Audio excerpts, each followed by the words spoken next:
It's Thursday, it's 10 o'clock, and I'm Tim Harris. It's time for 10 with Tim, you all. Each day, Monday through Friday, 10 o'clock, we take 10 minutes, give or take a minute, and we go verse by verse through the Word of God. We are in 2 Kings chapter 11 today. Y'all, at this point, I feel so confused. I'm not confused. I don't think I'm confused. But this is just a lot. I mean, you know, these kings, these queens, these names, they fly through. All of them, you know, half of them start with J, the other half start with A. It is really hard to keep it all straight. But today, there's something that we've never seen before, and that is a queen ruling in Judah. Now, I guess there's a part of me who wants to get excited about that. It's like, you know, go girl, you know, and I'm sure some of you were like, well, what? You never knew there was a queen, you know, in Jerusalem, a queen in Judah. But here you go, Queen Athaliah, Queen Athaliah. Let's talk about her. It seems that, you know, when you're just reading the story straight through, you know, coming off yesterday with all of that violence related to Jehu.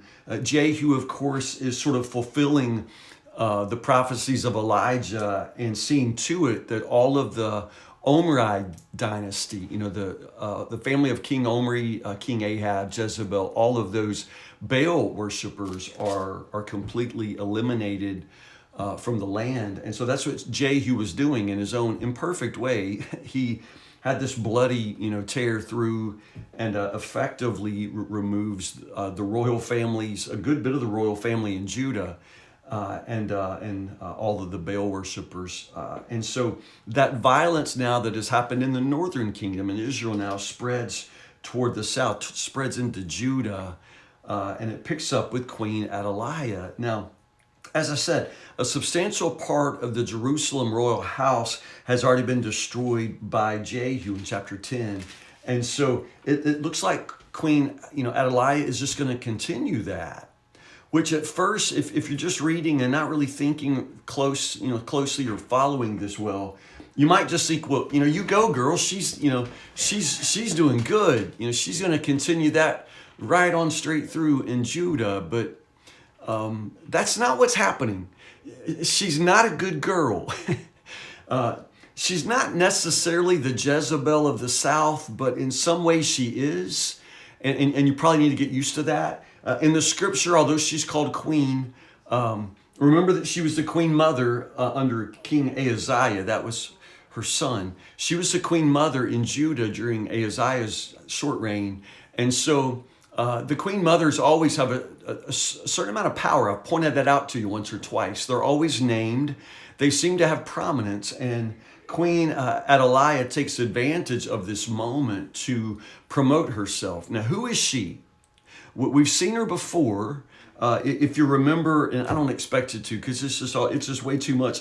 But back in chapter 8, verse 18, when we were talking about Joram, it says that Joram, you know, followed the example of the kings of Israel, was wicked as King Ahab. As a matter of fact, he married one of King Ahab's daughters.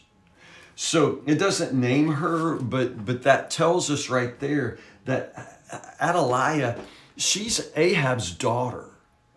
Okay, Jezebel's daughter, and she's, you know, the wife, you know, mother of the king of Judah, and it just all gets so crazy.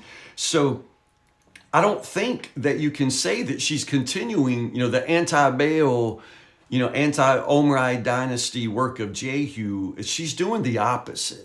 And the giveaway there is to pay attention to who her enemies are. Like, she has antagonists too. She has people that work against her. And who are those people? Well, it's Jehoshaphat, which I assume is her daughter or stepdaughter.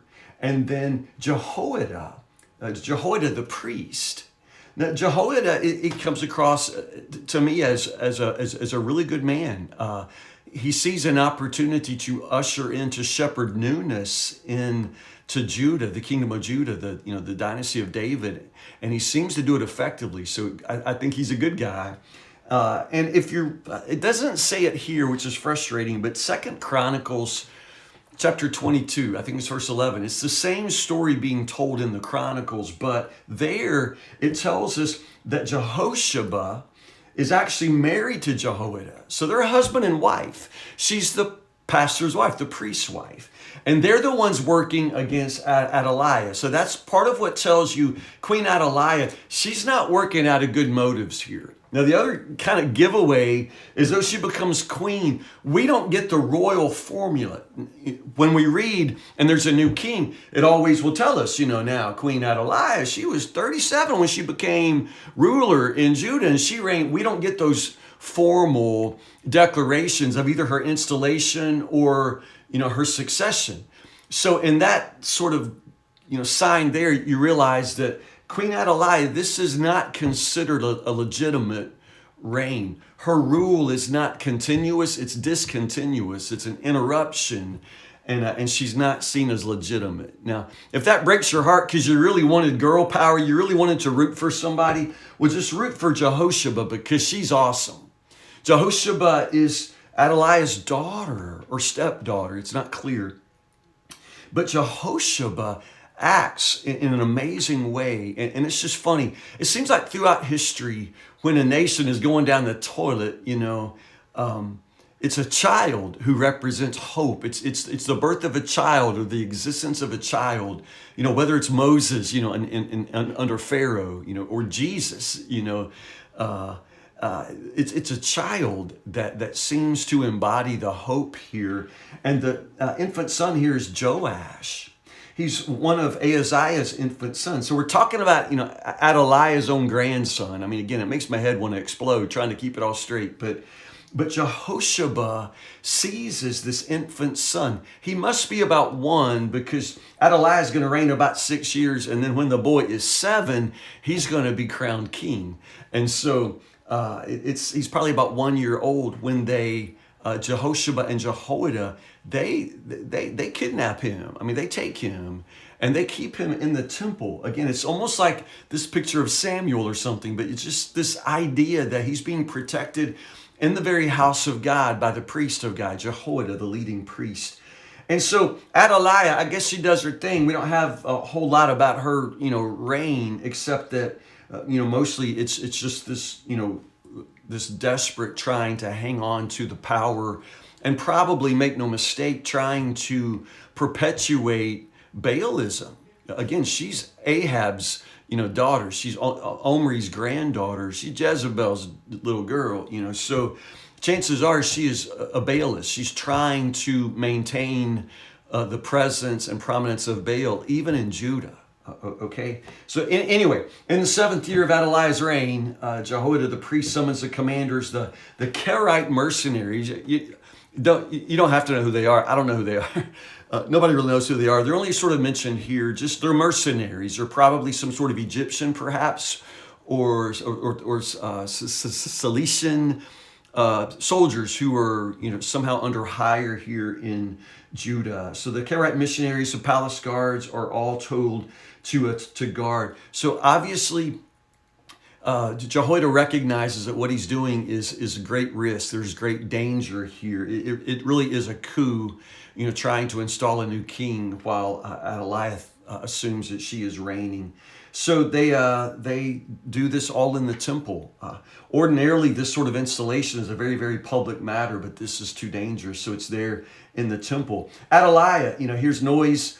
She doesn't know what it is. She's sort of the last one to know that she is done. She starts screaming, treason, treason. She's looking at her 7-year-old grandson that she hadn't seen in 6 years, and all she can think about is traitor, So she's a peach. So at any rate, she is killed there outside the temple. She is not killed, again, she's not really the southern Jezebel in the sense that her death isn't for theological or religious reasons per se. It's more political.